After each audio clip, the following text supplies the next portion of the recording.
Bon, alors je viens d'apprendre, je savais pas que la motion de censure avait été rejetée. Ouais. Euh, Comment on fait pour la suite? Eh ben, c'est pas très compliqué, hein. On n'y croyait pas vraiment, honnêtement, à la motion de censure.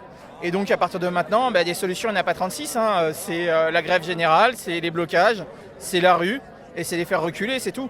Parce que de toute façon, bon, le Parlement, on n'en attendait pas grand-chose. Voilà. Donc, à partir de là, c'est normal que ce soit les travailleurs, les travailleuses qui imposent leur point de vue et leur rapport de force. Parce qu'on peut.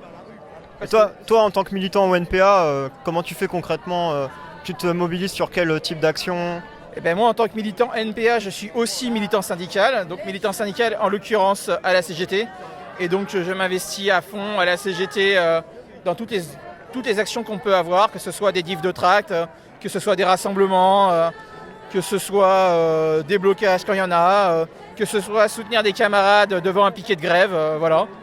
Et donc à un moment, en tant que militants, nous, anticapitalistes, on s'investit aussi à fond dans les syndicats pour pousser au cul, pour que les choses se fassent, quoi. Et comment on fait pour faire comprendre aux gens que c'est pas perdu et qu'il faut vraiment en passer par la grève dans la mesure du possible? On sait que le privé est dur et difficile à mobiliser, mais...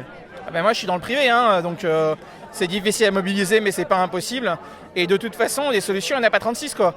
Je veux dire, à un moment, on le sait très bien que nos députés, c'est des gens qui nous représentent de façon très très imparfaite. Et qu'à un moment, si on veut réellement changer les choses, ce sera par la grève. Ça a toujours été par la grève. Toutes les avancées sociales qu'on a eues pratiquement, c'est par la grève. Et puis de toute façon, ce ne serait pas la première fois qu'un projet de réforme serait abandonné après un passage à l'Assemblée. D'autant plus que là, c'est la première fois qu'un texte de loi passe sans avoir été voté une seule fois à l'Assemblée. Donc eux, en face, leur rapport de force, c'est rien du tout. Ils sont à l'os. Ils essayent même plus de faire croire que leur réforme est juste, qu'elle est valide ou quoi. Ils s'en foutent, ils jouent le rapport de force, mais ils n'ont rien. Ils n'ont rien et nous on a tout, on peut bloquer. On a les camarades raffineurs qui bloquent, on a les camarades de la SNCF qui bloquent, on a les profs qui bloquent. Il faut que tous on fasse l'effort de s'investir dedans et de bloquer au maximum pour leur faire comprendre que ils pourront pas, quoi. Il y a évidemment aussi les éboueurs qui bloquent. C'est une partie assez importante. Alors pas à Toulouse, mais dans d'autres villes. Et ça fait partie des choses qui leur montrent que quand les travailleurs et les travailleuses font pas le boulot, il n'y a rien qui se fait, quoi. Voilà. Ouais, bien sûr. On restera là-dessus, je te remercie.